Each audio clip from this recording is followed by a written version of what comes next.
Telefonun giriş hazır mı? Şurayı çiçek dikiyorsunuz değil mi?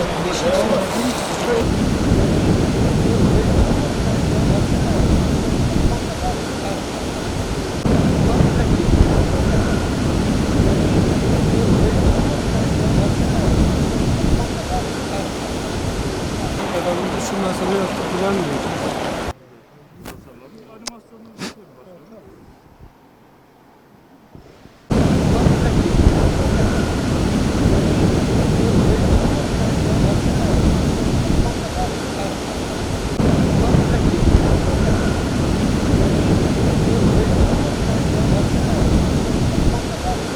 Saha çalışmaları kapsamında Beylerderesi Yaşam Vadisi projemizi yerinde inceledik ekibimizle beraber.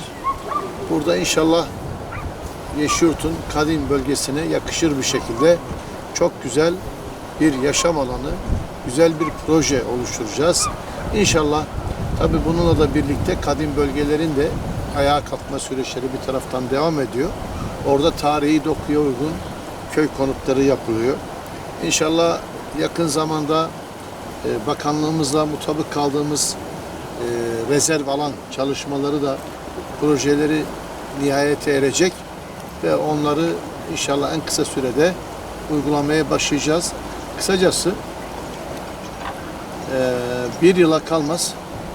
İnşallah önümüzdeki 2027'nin yazına geldiğimizde Yeşilyurt'u tüm alanlarda kadim Yeşilyurt'u ayağa kaldırmış olacağız. Köy konutlarıyla, rezerv alanıyla, Yeşilyurt Yaşam Vadisi'yle tekrar deprem öncesi konumundan daha iyi bir konuma getireceğiz. Bu çalışmaları yürüten başkan yardımcılarımıza, müdürlerimize tek tek teşekkür ediyorum. Çalışma arkadaşlarımıza da teşekkür ediyorum. İnşallah Yeşilyurt'a yakışır daha nice proje hayata geçireceğiz. Bize güvenin, sabırlı olun, bekleyin.